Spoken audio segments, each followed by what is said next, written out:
Hi friends, welcome to my channel. இன்றைக்கி என்ன recipe பார்க்க போகிறோன்னா அவரைக்காய் பொரியல் தான் பார்க்க போகிறோம். அவரைக்காய் பொரியலை 5 நிமிஷத்தில் செஞ்சிடலாம். ரொம்ப ஈஸியாக செய்யலாம்.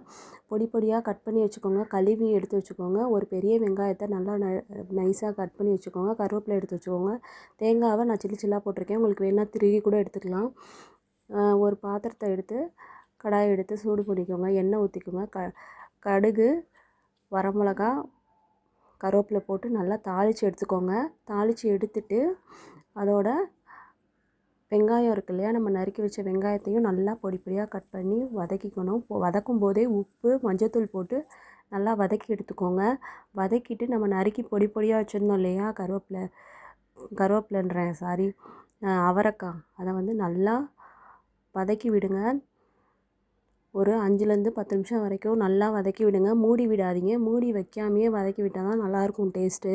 தண்ணியெல்லாம் எதுவுமே ஊற்ற தேவையில்லை. இருக்கிற எண்ணெயிலே அது நல்லா வதங்கிடும். வதங்கினதுக்கப்புறம் நம்ம நறுக்கி வச்சுருந்தோம் இல்லையா தேங்காய், நான் மிக்ஸி ஜாரில் போட்டு தான் அடித்து எடுத்துக்குவேன். அதோட ஜீரகம் கொஞ்சம் போட்டு ஒரே ஒரு ஸ்பூன் ஜீரகம் மட்டும் சேர்த்து நல்லா கிரைண்ட் பண்ணிக்கோங்க. கிரைண்ட் பண்ணிட்டு அதை நல்லா வதக்கி விடுங்க. வதக்கி விட்டிங்கன்னா சூப்பரான டேஸ்ட்டான அவரைக்காய் பொரியல் ரெடி. நீங்களும் உங்களுக்கு அவரைக்காய் பிடிக்கும்னா இதே மாதிரி செஞ்சு பாருங்கள். செஞ்சு பார்த்துட்டு எப்படி இருக்குன்னு உங்கள் கருத்தை கமெண்ட்டில் சொல்லுங்கள். இந்த சேனல் பிடிச்சிருந்தா மறக்காமல் சப்போர்ட் பண்ணுங்கள். இது என்னோடய ஃபஸ்ட்டு வீடியோ. தொடர்ந்து இந்த சேனலை பாருங்கள். வீக்லி ஒன்ஸ் நான் எனக்கு தெரிஞ்ச ரெசிபிஸை நான் ஈஸியான சிம்பிளாக செய்கிற மெத்தடை நான் இதில் அப்லோட் பண்ணுறேன்.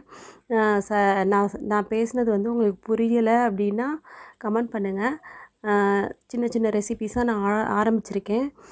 தொடர்ந்து உங்கள் சப்போர்ட்டை கொடுங்க. இந்த சேனல் பிடிச்சிருந்தா மறக்காமல் லைக் பண்ணி, ஷேர் பண்ணி, சப்ஸ்கிரைப் பண்ணுங்கள். தேங்க்யூ.